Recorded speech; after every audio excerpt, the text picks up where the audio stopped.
Hey guys, welcome back.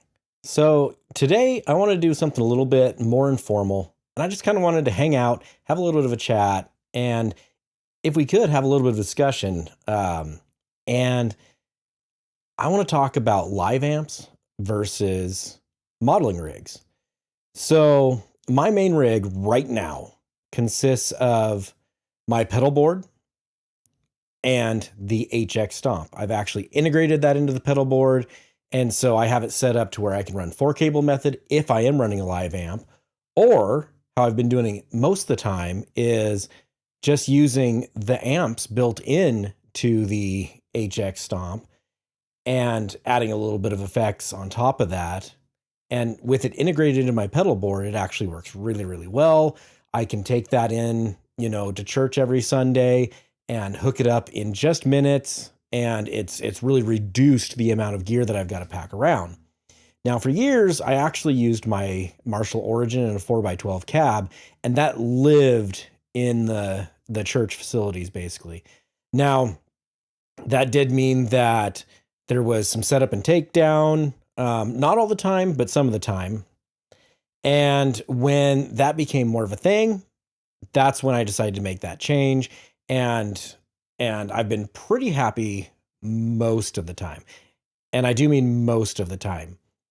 So there have been a few instances where I will set up and it doesn't sound right to me. It doesn't have the feel. It's too sterile, whatever you want to say. And the interesting thing is it doesn't feel that way all the time. I don't know if that's in my head or, it's just I'm so used to the air moving behind me with my 4x12 cab. But that modeler running into basically an FRFR type monitor was what it is. It's a stage monitor, a powered stage monitor with 2 channels on it. So I'm actually able to monitor my sound directly, not going through the board, but also send signal to the board with the HX Stomp. And so I'm getting a really good representation of what the front of house is hearing. They're able to make any changes they need on their end. Super simple. It really solved a lot of stage noise issues, and that sort of thing. Made the mixing a lot easier. However, like I said, there've been a few times where it didn't work right for me. It didn't sound right, didn't feel right. And so last week I decided, you know what? I'm going to take my, new to me, combo amp. It's one that I haven't featured yet. And I'm not going to tell you what it is on this video. Just that it is a channel switching amp. So it's completely different than what I've been using in the past. But nevertheless, so story time. Last week, I get in, we're practicing, we're setting up. I'm having a really hard time kind of dialing it in. I know how I like it at home, but I'm also playing heavier music, I should say, at home, and I'm playing with active pickups, which does make a huge difference, at least on the gain channel. And so I'm having a hard time dialing it in, but I get it good enough, at least good enough for that Sunday, or so I thought. So we finished practice, and then say 20 minutes later, it's finally time to get up there and play. My volumes are messed up. First few songs we're playing, I'm mainly on the clean channel. I'm using my tilt overdrive for any of my gain sound. I'm doing really, really low gain stuff, very mellow, very mild. But my volume's not there. And so I'm being very careful to adjust my volume on the clean channel ever so slightly, because I don't want to mess up what's going on in front of house. And I don't know that if they have adjusted to make up for the drop in volume compared to what we had while we were practicing. Now, none of the other amps, the acoustic amps, the keyboard amp, nothing else has changed. So I know that it's my amp that has changed ever so slightly. And so, okay, we're doing good. We're doing good. We're doing fine. And then we get to a song where we need a gainier sound. And so I switch over to the drive channel. It was so loud. I mean, it was so loud. It be way beyond what I had set it at practice. And mind you, I haven't touched that volume.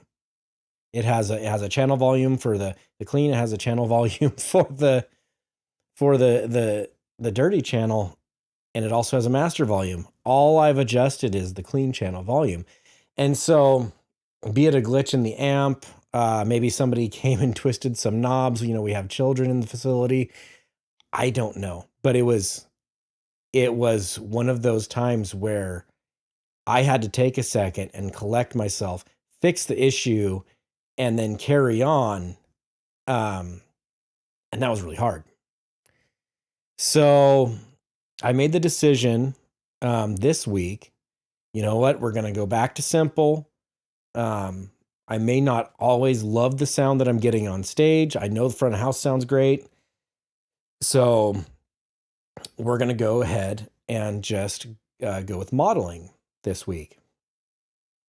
Plug in, same cables, same guitar that I play pretty much every week. And it sounds like there's a thick blanket over the top of my speaker. I go, that's weird. I'm thinking it's my monitor. I'm thinking maybe something's changed. There's EQ settings on that monitor, and maybe something's changed. Look at it, everything looks the same. And our sound guy comes up to me and he says, "Your sound is really dark and muffled." Like, Now, I don't know what it was. It's the same amp model that I generally use. I ended up going to about the brightest model that I have saved as a preset on there. And I was able to make do with that. But it's just another one of those things. You know, I'm trying to go safe. I'm going with the modeling amp that should be the same every week. You know, it shouldn't be affected by the weather or anything else that can affect your tube amp and your live cab and live speaker and everything else. Now, I don't know if it was cables. I'm suspecting it's cables. There's nothing that could have changed on the Stomp. I wasn't messing with EQs at home. In fact, I actually ended up leaving my pedal board down there, but it was, you know, locked up in its case. So yeah, it seems like kind of no matter what I do here, there's some variables that I can't get rid of. So that kind of got me thinking and gave me the idea to do this video. You know, how many of you out there are running, you know, live amps still, and how many are running with a digital rig? You know, what are your thoughts on that? What experiences have you guys had? You know, there's a lot of modelers out there. There's a lot of really, really good models out there. And in fact, you know, I'm seeing now there's this new pedal, I think they call it the Tone X, where it does the kind of the amp capture thing. Really interested in trying that out. Yeah, go ahead, leave thoughts, comments down in the comment section down there. You know, what have you guys experienced in regards to, you know, live amps versus, you know, the digital modelers of today? What do you run on your setups? Anyway, guys, let's make this short and sweet. I'm out of here. Go ahead, like and subscribe if you like what we're doing here. I'll catch you guys on the next video.